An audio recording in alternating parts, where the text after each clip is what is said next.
ว่างเมืองลาว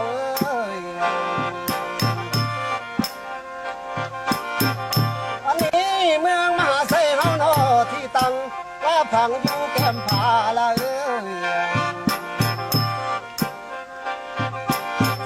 เดี๋ยวนี้สายมาหน้าน้อยุ่มไหล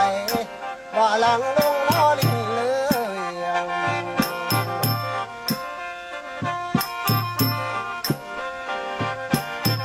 เดี๋ยวนี้สีบุญเฮืองเจ้าอยู่ทั้งเหนืออันพัวว่าอยู่ทั้งใต้อันเสียบางไผ่บันไดดองแท่งเลย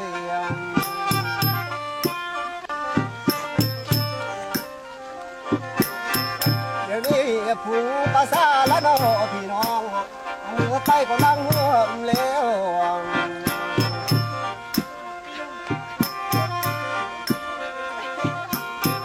เดี๋ยวนี้เลี้ยวบางพวกละน้อแม่ค้าพากันเที่ยวเป็นสายแค่เลยเดี๋ยวนี้ตามสายพังละน้อผักนั้นตามสายพังละน้อผักนี้อันนี้เลยบ่ขาดสายละ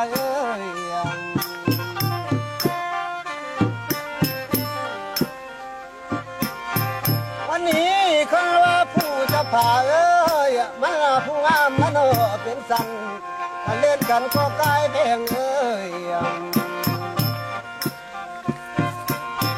เดี๋ยวนี้หักมีสายละโนแม่น้ำจะไหลเลยลงลงน้ำ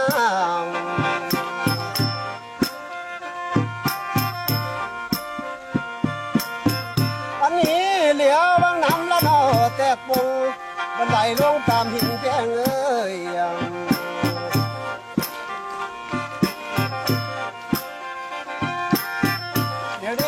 เป็นดังคนเศร้าจิตสั่งสางเป็นโนลายท่า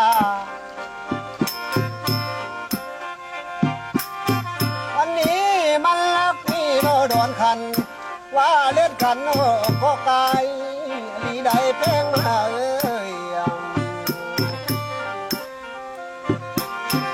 เดี๋ยวนี้หักมีสายโนแม่น้ำจะไหลลงดอกผาละ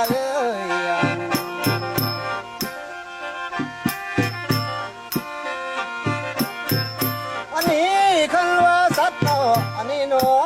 อันนี้เหลวแค่สี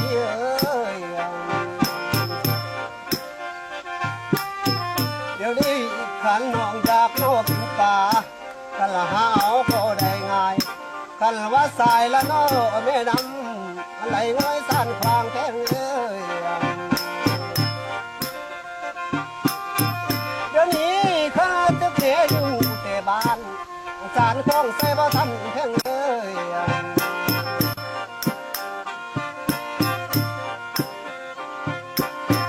เพ่งเสีย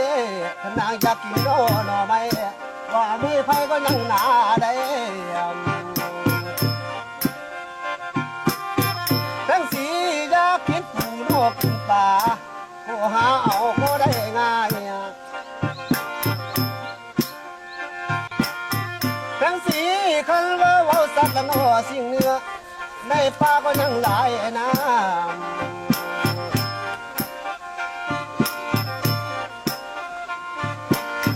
เพ่งสีเหลียวเบื้องขวางน้อผ่านเต้นสิหาถึงอยู่ตามแก้วนั่นเองน้องลาคันว่าไปโนห่างเหี่ยวตาได้มือละโนละลอยอันนายห้อยหาเอาไว้แพง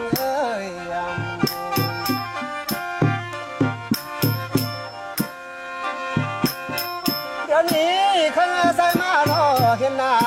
ว่าใส่ลำยาตามข้าวสิกาวโคตรโนโพ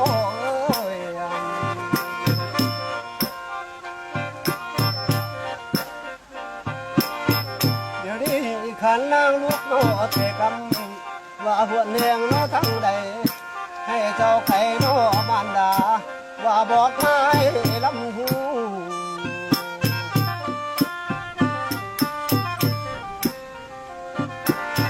ทั้งสีลำยักษ์ถามโนเข้าน้องตามเขาเฮือนโนห้าห้องทั้งสีพักท้องโนเยี่ยมกองเดี๋ยวนี้คัน าเฟดานเจ้ามุ่งมาถามทั้งวานคาโตขนองมาว่ายังมันยังเดือมบ่น้อง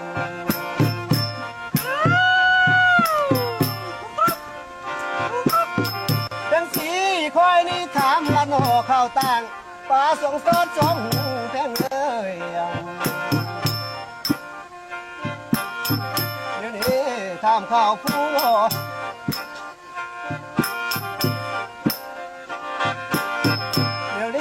ถามทั้งผู้เนาะไม่บางสาวผนางเนาะงามเท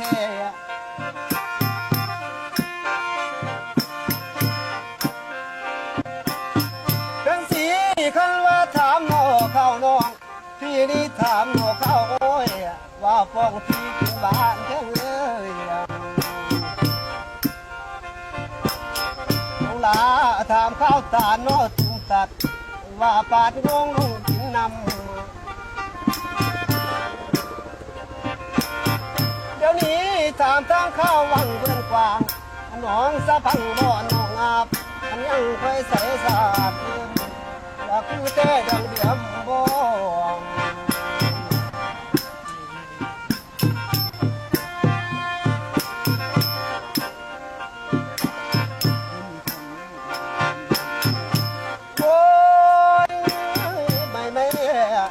พวกพ่อลังเอ้ย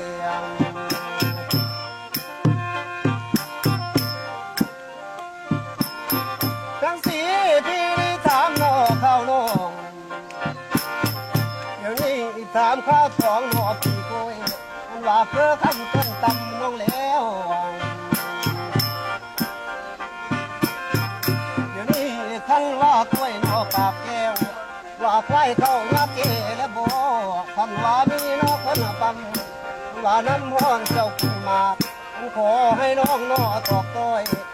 ขอโอนค่อยแอวถามแน่ๆแค่น้องเจ้าไรเอ้ย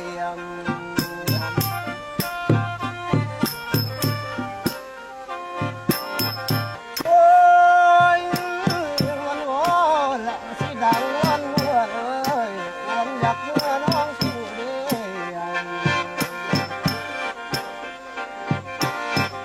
เดี๋ยวนี้สาวมานั่งเล่าครับว่าน้องผู้พอละโนละสีน้องผู้พอละโนละซอยอยากคือใส่ผักสายบ่น้องลุงนาคันว่าลำน้อบ่หมายยานบ่มีจะผู้ตองบ่น้อคันว่าลำน้อบ่คองบ่คองเข้าเลี้ยงผู้ใดสันน้อ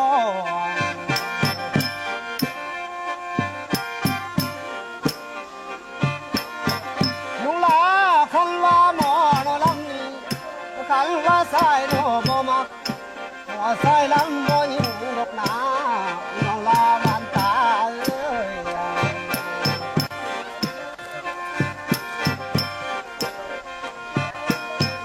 ลุงลาคันว่าลำโนบ่จริงหมอสายลำโนบ่เบาเดี๋ยวนี้คันว่าบ่โนมีท่าอันสายบ่ตีโนควาย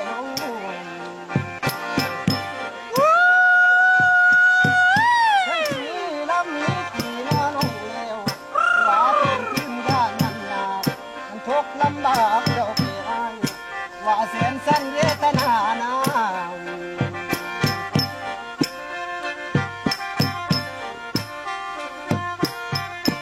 โอ้ยแพงสีขันว่าสาวพนานั้นบ่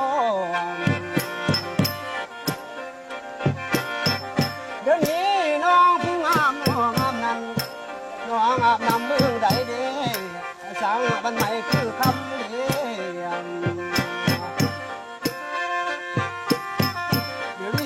คันว่าพอโนล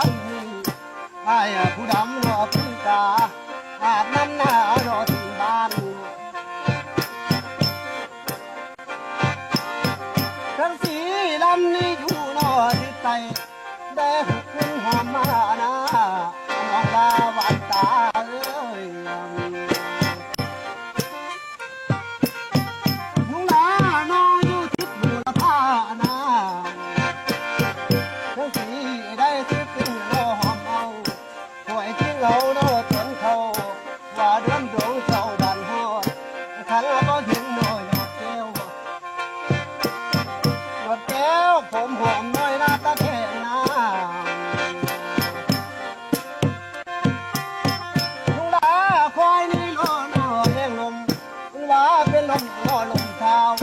าวฟ้านางมองมองว่าข้าวนี้สดสิตายแล้ว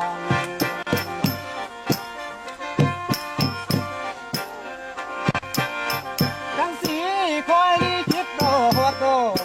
สีเอาอย่างมาเบิ่งเด้น้องลาหวานตา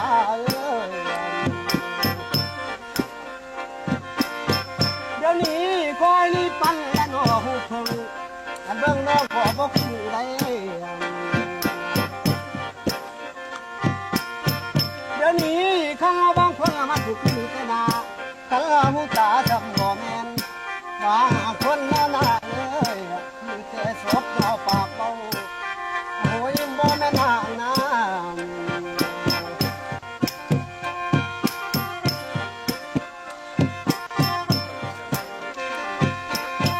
วันนี้ข้าน้องบอกคอยขอได้ไปน้องใครคำโนนาเอ้ยคอยได้ไปนอนเดียกำขันนำคำสงครามเอ้ยคอยได้เลาะนอนเดียเอวบัวผ่านแก้วมองพานานาที่บางครั้งน้องคิดเลย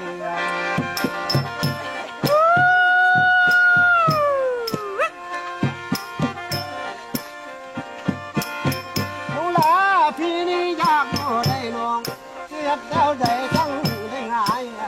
สายเสียบังไทยเลยทั้งเสียว่าผมและโนเลยตันว่าน้ำได้ผมกันอันเดี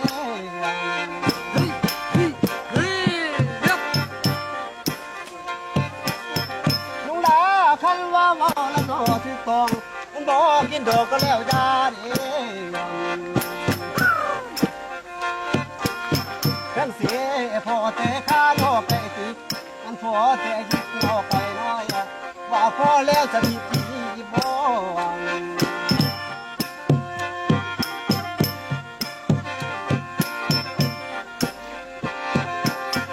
เดี๋ยวนี้สมศาลาน้อยใจง่ายขันละซาใจหมอลำเดียวกันเสียขันบอกข้าโนดำบุญมันพออยากมอบตัวถวายเดียว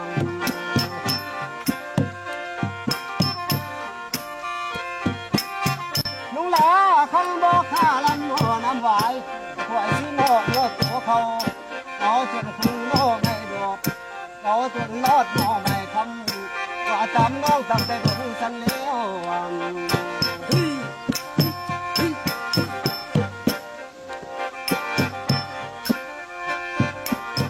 เดี๋ยวนี้คันว่าหมอนะรับนี่